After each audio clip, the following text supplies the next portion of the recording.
कृष्णा, राधे राधे। आप सबका मेरे YouTube चैनल पर हार्दिक स्वागत है।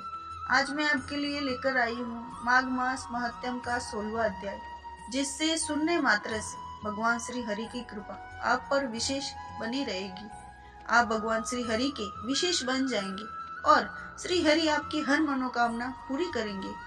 तो पूरे विश्वास और सच्ची निष्ठा से और एकाग्र मन से पूरी कथा सुने, ताकि आपको पूर्ण फल की प्राप्ति हो सके। यदि आपने हमारे चैनल को सब्सक्राइब नहीं किया तो जरूर करें और बेल आइकन को प्रेस करना ना भूलें, ताकि आने वाली वीडियो आपको सबसे पहले मिले। और हमारे वीडियो को ज्यादा से ज्यादा शेयर करें और कमेंट बॉक्स में श्री गणेशाय नमः और श्री विष्णु भगवान की जय जरूर लिखें।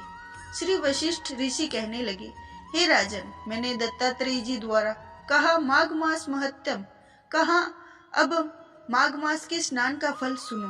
हे परम दत्त, माघ मास तप यज्ञों का फल देने वाला है। माघ स्नान करने वाले स्वयं तो स्वर्ग में जाते हैं, उनके माता पिता दोनों कुलों को भी स्वर्ग की प्राप्ति होती। जो माघ मास में सूर्योदय के समय नदी में स्नान करते हैं, उनके माता पिता के साथ फूलों की सीढ़ी स्वर्ग को प्राप्त होती है।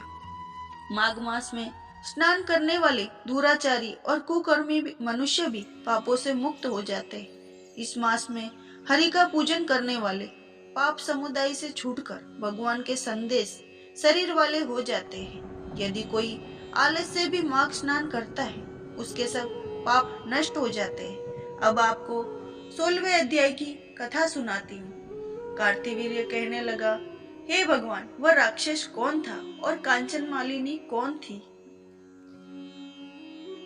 उसने अपना धर्म कैसे दिया और उनका साथ कैसे हुआ? ऋषि अत्रि ऋषि की संतानों के सूर्य ये कथा सुनाकर मेरा कौतूहल दूर कीजिए।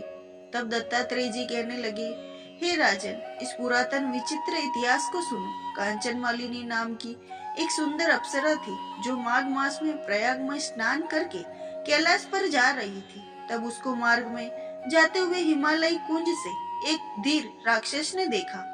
उस सोने जैसी तेज वाली, सुंदर कटी वाली, बड़े बड़े नेत्रों वाली, चंद्रमुखी, सुंदर केस और पिन पयोधर वाली सुंदर अप्सरा को देखकर उस राक्षस ने कहा, हे सुंदरी कमल नयनी, तुम कौन हो और कहां से आ रही हो?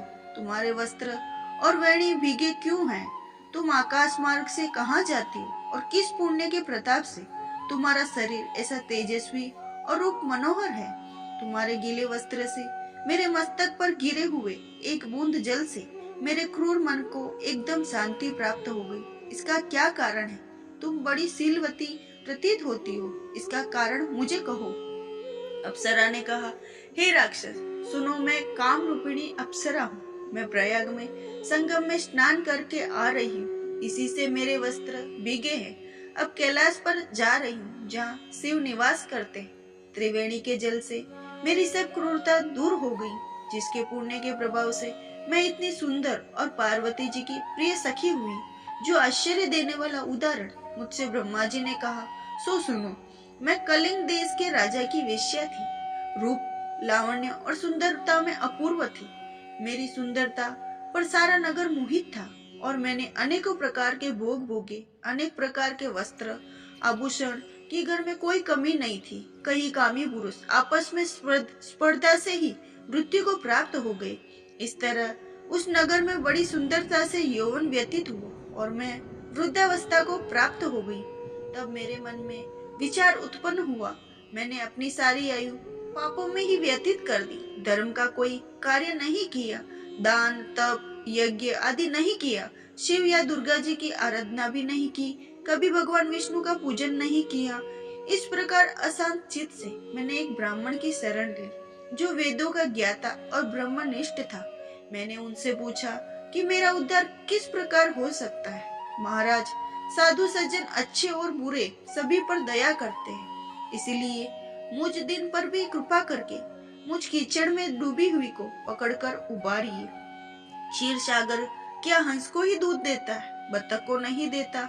तब वह ब्राह्मण, राजा का पुरोहित, इन सब बातों को सुनकर मुझ पर दया करके कहने लगा कि तू ब्रह्मा के क्षेत्र प्रयाग में जाकर माघ मास में त्रिवेणी संगम में स्नान कर, परंतु मन में अशुभ क्रिया का विचार नहीं करना।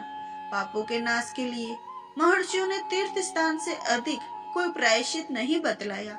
प्रयाग में स्नान करने से तू अवश्य पवित्र होकर स्वर्ग को जाएगी। हे भामिनी, पुराने समय में गौतम ऋषि की स्त्री को देखकर इंद्र ने काम के वशीभूत होकर कपट वेश में उससे भोग किया था। इसीलिए ऋषि द्वारा श्राप दिया गया है और उसका शरीर अत्यंत लज्जा युक्त हजारों भोगों वाला हो गया है। इंद्र नीचे मुंह करके अपने पाप कर्म की बुराई करने लगा। मेरु पर्वत के शिखर पर स्वच्छ जल वाले सरोवर पर एक स्वर्ण कमल से भरे हुए कोटर में घुस गया और अपने पाप को धिक्कारता हुआ कामदेव की बुराई करने लगा कि यह सब पापों का मूल है। इसके ही वशीभूत होकर मनुष्य नरक में जाते हैं और अपने धर्म, कीर्ति, यश और धैर्य का नाश करते हैं।